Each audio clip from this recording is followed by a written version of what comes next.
a lot of people think cloth diapering is very challenging and time consuming, and I think with the EC it really helped it make it super easy for me and sustainable, to the point where even today, to this day, I could say I didn't use one disposable with Shazandra our entire journey. Not even Wow. one. Yeah. Welcome to episode 3 of Diaper Free Diaries. Today, I'm joined by a truly inspiring guest, Daria, a certified Go Diaper Free coach, passionate educator, and multifaceted entrepreneur. Not only does she guide families in finding freedom from diapers, but she also runs a thriving cloth diapering business that supports eco-conscious parenting. Beyond the world of diapers, Daria leads Finding Polaris Wilderness Community, a nonprofit dedicated to teaching primitive and wilderness skills. You'll hear how she navigated EC and cloth diapering during camping trips, her pro tips for cleaning cloth diapers, and the surprising ways EC can actually save parents time. You're going to love this conversation. Let's dive in. So we're just going to dive in. We got all of our kids napping and we're going to talk about EC. I'm excited for you all to hear about her story. So first, I would love to know why you decided to start EC. Yeah, I think there were a few reasons. When I think back, part of it was wanting to do cloth diapers. So I knew I was already going to I had the commitment to do cloth diapers with Shazandra.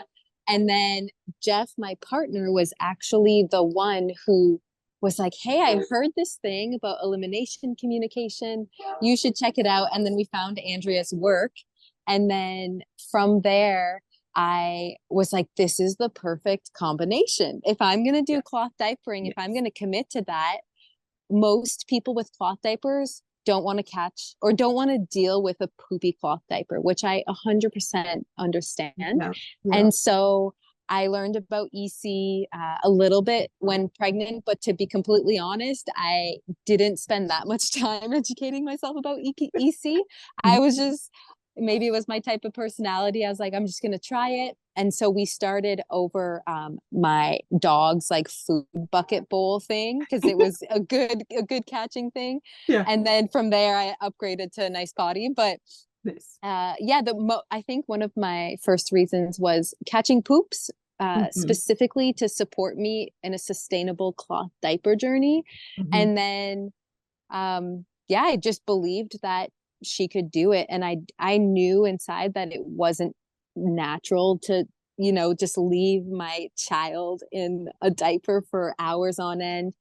And I think it was just like instinct, and then not dealing with a poopy cloth diaper. Right. Yeah. The two kind of go hand in hand. Cloth diapers and EC are just the perfect combo because the baby still has that awareness, because disposables wick that away. And so with cloth, they're always used to that sensation of like, when I release my bladder, then I have this sensation of like being wet. Yeah, exactly. Yeah, that's I love that. And it's definitely something that once I read Go Diaper Free, the book, I started incorporating cloth diapers. Yeah, I love that you talk about it so much on your page too. Just like another aspect of EC is just using cloth diapers, and you just did a giveaway. So yeah, and a lot of people think cloth diapering is very challenging and time consuming, and I think with the EC, it really helped it make it super easy for me and sustainable, to the point where even today, to this day, I could say I didn't use one disposable with Shazandra our entire journey. Not even one. Yeah. Oh my gosh. How old is she now? She's 13 months now. Wow. Yeah. Amazing. And like I would say she's walking. She's I don't know if she's mastered walking. She still falls here and there, but like she's walking very comfortably, and she's pretty much just in like a little undie with a padding in. And I would say like we'll miss a few here and there, but it feels really awesome to have that freedom so early, and her cues are just so obvious, and it's really easy if you put the work in up front. Right, putting the work in, and then that way give your child that independence and not having to deal with the potty training struggles that so many parents have to go through at 3 years old, just because they've gotten accustomed to using their disposable diaper as a toilet. And So then tell me how you started initially when she was born. I mean, like I said, over my dog's like old food bin. It was clean, but we had, yeah, my partner, actually we were doing that and then outside because Mm. yeah, I mean, initial postpartum was very chill and relaxed and I was resting a lot, so we were spending as much time outside. So I was just supporting her, over the grass in our backyard and then over the dog food bowl. It's so ridiculous. But then I realized, after a few weeks of that, I was like, oh, this is why the top hat potty is so Yeah. nice. Yeah.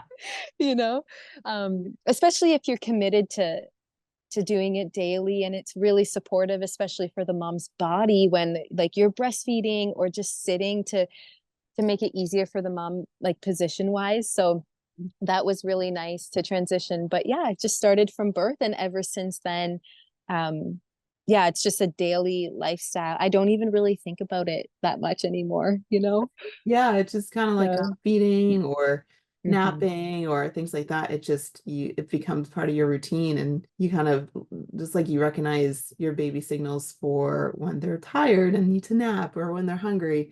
It's Mhm. the same thing. You add it as part of your routine. Yeah, it's funny. You know how you had mentioned earlier, like potty training struggles. I joke that with EC, my struggle is when I don't, like, less so now because she's more mobile and can, kind of do most of it or enough of it herself, or at least really cue it. But before, I was like, oh, my struggle is when I don't want to offer her the potty and she's queuing so much for it. And, if I'm out and about or in a position where I'm just like, hey, it's not a good time for, like, I'm not resourced or don't have the setup or whatever. And I could see her cues so, like, obviously. I was joking with Jeff. I was like, that's my struggle. Yeah. Yeah. Is that just hard in the car too? Yeah. You're driving? Yeah. I our now 9 month old for just like No. it almost seemed like he would wait until we were in the car and then he would start crying and I couldn't, I'm driving. I'm like, Yeah. oh, there's nothing I can do. And then, Yeah. in a poopy diaper when we got home. Yeah. Um, Yeah. oh, my When God. you know it's happening. Yeah. Yep. Hey y'all, it's Lauren here, popping in for a quick moment. If this conversation is inspiring you to start EC with your 0 to 18-month-old, the absolute best resource to guide you is the Go Diaper Free book.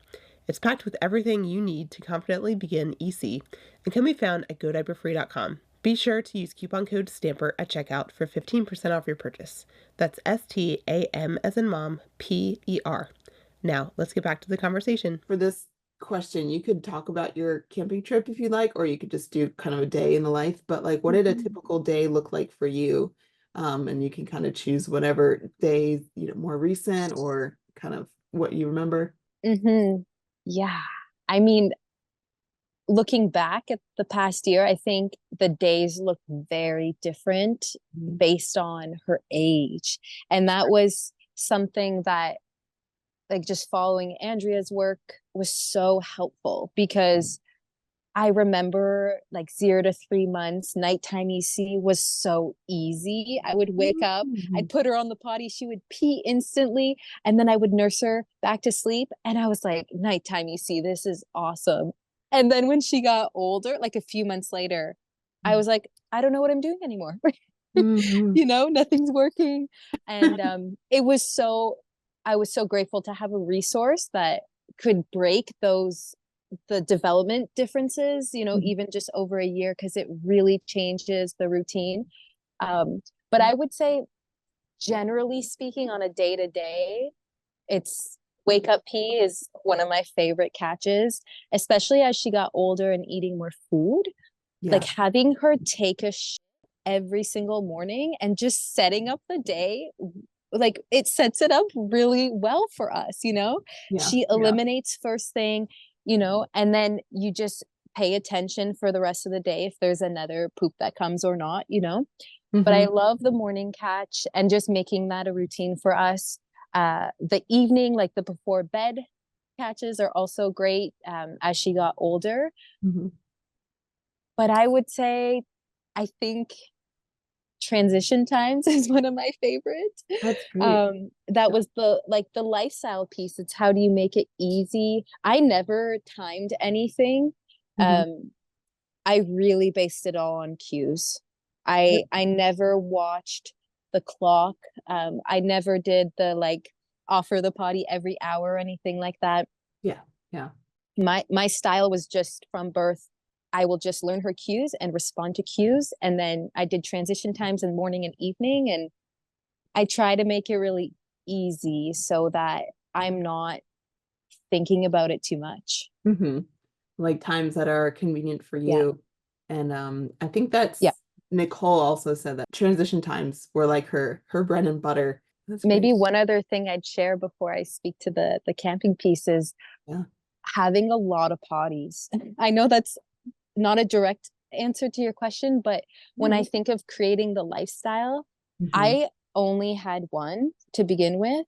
Hmm. And now, I'm selling potties and diapers. And when moms only buy one, there's part of me that like wants to convince her to at least get two. But again, it's making it easier for the mom. So if you're committed to EC, Hmm. you're not going to want to, or at least in my experience, like the extra energy, especially when they're young, to carry them up the stairs to get to that potty that you left in your bedroom because you're pottying Hmm. at night, to then go back downstairs.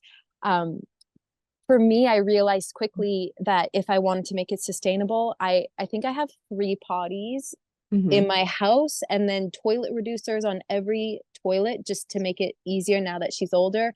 And then both of our vehicles has a portable one. So I'm never in a position where I Hmm. want to offer and I don't have the right tools. So Yeah. that Great. was super key. Hmm. Yeah, which I guess leads me into the camping piece where essentially when I was camping, I just had the one Pottet Plus, which is a really awesome portable potty. Hmm. So actually no, and then I had like a mini potty inside of our tent. So I did the exact same routine out there. So Hmm. I would say most of it was pretty much identical, except all the like potties outside the tent was always over the Pottet Plus. Hmm. And I think the thing that stands out with traveling or like a big trip like that is being super gentle with them the first few days, because I do think there's a lot of nervousness and newness. So her patterns change, especially until she really gets relaxed out Hmm. there. Hmm. And to be honest, most adults, that happens to them too. Poops kind of slow down. The pees are still coming, but generally, like the poops will slow down because people are more tense in a traveling situation, and that extends to our babies. So just knowing and being like patient and graceful with that. If you have a baby that's really consistent, like Shazandra, I remember putting her on the potty in the morning. I was like, why aren't you pooping? You do this Oh, every morning. yeah. Yeah.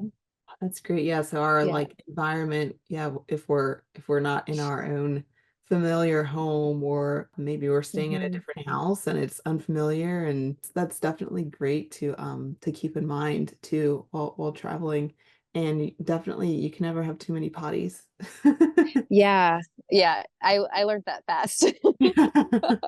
And also, particular with the camping situation, people ask because I did all cloth diapers. We did two like pretty much 2-week trips over the summer with her, Mhm. and I did cloth diapers on both. And if you're catching all the poops with EC, great. It makes it a lot easier Mhm. to deal with the cloth diapers. But there on the first one, I definitely missed some poos. And so what I did was I had just a bucket of water near our campsite. So filled it with water. And if I missed a poo, I would just get as much off as I could and then put the diaper soaking. If you can soak like with soap or whatever you want to use in the sun, you're gonna get a warmer water. It's, working with the fibers, breaking things up, and it will, when you do get a chance to clean them, it will make it a lot easier. Um, Mhm. so that was really, really helpful if I missed a poo, but I would also do that with like pee ones as well. But generally just keeping them, if you miss a pee, you could just put the diaper in the sun and just dry it out, get sunlight on it, and then when you're ready to wash it, then just wash it, because the pee smell I find the pee smell builds up if there's wet pee in a contained environment. Yes, I have Yeah. noticed that as well. Yeah, for sure. I mean, I think that's what our like great grandmothers used to do. At least I know my grandmother, I've asked her many questions about potty Mm. training, and she said that I think it was common for just with washing. I think they Mhm. just boiled all the cloth diapers, I think. Mhm. And but yeah, I think that sun is definitely really important too. Yeah, they hung them to dry as well. Mhm. And so I've definitely read that before about just the power of the sun and so many like people ask on social media and stuff, just like, oh, how do I get the stains out? And everyone's like, use the sun. Mhm. Mhm. Yeah, it's so funny. I've actually never had a stain issue. That's great. Yeah, it Yeah. speaks to the power of it, of what you're And doing. I mean, part of it I think it's because I don't deal that much with a poopy diaper. Yeah. But people ask me all the time about stains, and I almost can't support them because I don't have direct experience with dealing with stains. But I think part of it is because of what I just shared. So if I Mhm. think a lot of the staining comes from when, especially the poo. I've never really heard of like pee staining. Maybe you have, but the poo dries up on the fabric, whatever fabric it is. Yeah. And then once it dries, it almost like embeds itself in, so it makes it even harder to remove. Yeah. So I've always like I've never done that. So I think like the boiling or the wet just loosens everything up. So then nothing gets like stuck. I don't know that much about fibers, but Yeah. just from like noticing, I think that's why I never dealt with any of the staining, is because if you just soak it, you won't get to it right away. That's okay. And then just put the wet soaked diaper into your load, and then it'll be clean. Wow. And I Wow. don't even use like harsh chemicals. Like I use really simple laundry detergent. Right. I think I saw it on a reel that you did when you were camping too. The Yeah. Castile. Yeah. I don't normally use Castile soap at home. Sometimes in Canada we have a company called Nellie's. Hmm. So I use their like laundry powder and their stripping powder. And then sometimes Castile soap, and that's it, which is like on the scale of like, chemical stuff, it's like very low, and I've had no issues with it. That's awesome. That's good to know, and especially for anyone who will be listening that's kind of wondering about how to clean them. So these definitely lots of great tips. What's something that you wish more people knew about EC? It's easier than you think.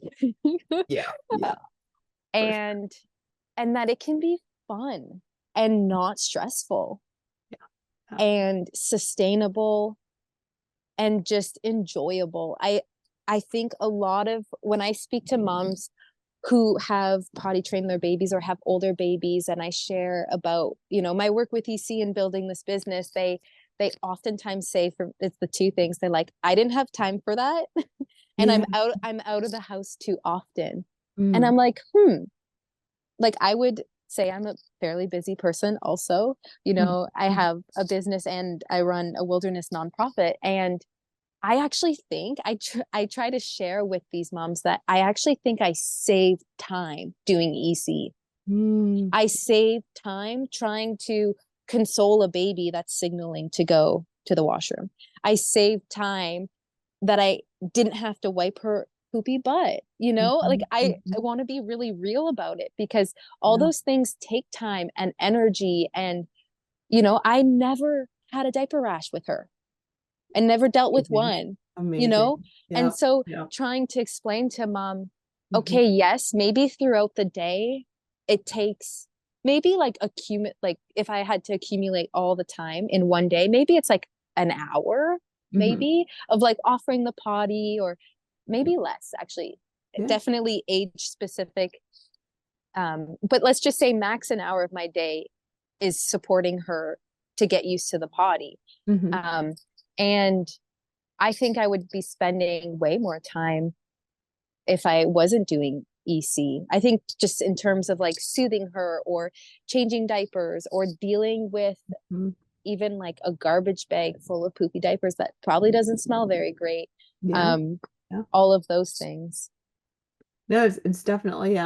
the little pockets of the day that, like you said, Hmm. it's like you're trying to soothe them, but it's like you don't know that they need to go potty. And so you're trying to like soothe them because they're crying or they're signaling or need a changing, a blowout or something. But it definitely, I totally agree in that it saves time and it's easier than you think. Hmm. So it's just there's so many benefits and it's definitely so easy to start. Like the wake up and pee, I think is one of the best like easy catches. Like you said, I think yeah, first time in the morning, like every morning, super consistent and Hmm. your baby will start learning over time that like great, I'm waking up and I'm going to the potty. Yeah. And, I know this is an extreme um, example, but there's also like imagine for some babies who do not want to soil themselves and are in a situation where the potty's not offered until later in their life. Mm, I like there's this mom who reached out with me who's dealing with a baby who's quite constipated. mm, And, there's probably so many situations that are, or so many pieces that create a situation like that. But I do believe that for some babies, they're they're essentially being taught if they don't want to soil themselves to hold it in until they just can't anymore, right? um and that could result in a baby just being totally dysregulated in their own bodily sensations, right? So yeah. one of the reasons that I love EC, and this was why I wanted to do it before I started, was yeah, she knows I want her to be in her body and connected to her senses. Mm, I mean, I with our wilderness nonprofit, like I teach nature awareness and reconnecting adults to go back into their body, into all of their senses that have been so dulled over their lifetime. And, with my baby, it just made so much sense. I'm like, she will tell me and I'll just support her. that's I don't want her to hold it in or get confused of like, what does a poo, feel like, or a pee. And yeah. Right, right. They learn how to understand their own body. I would love for if you wanted to share both of your social media channels, you can if you say them here and then I can just share them. Yeah, so my EC and cloth diapering business is called Diaper Free with Daria. And yeah, I did Andrea's EC coach program, which was really great, not only for my own journey with EC, but then supporting other women. And then my other business is a nonprofit where we teach wilderness skills and awareness and rites of passage work. And that one's called Finding Polaris Wilderness Community. And I'm located in Canada, Ontario, Northern Ontario. Oh man, well I loved this conversation. This is so much fun and I just love talking to other EC moms and then especially just to hear about your experience and to get connected. So thank you so much for willing to be on this podcast that'll come out pretty soon. Yeah, thank you. Thanks so much for tuning in to this episode of Diaper Free Diaries. I hope hearing Daria's story inspires you to explore the amazing benefits of elimination communication, whether you're just curious or already on the journey. If you found value in this conversation, please take a moment to subscribe, leave a review, and share this episode with a friend who might want to ditch the diaper drama too. It helps so much in getting this important information to more parents. And as always, happy pottying.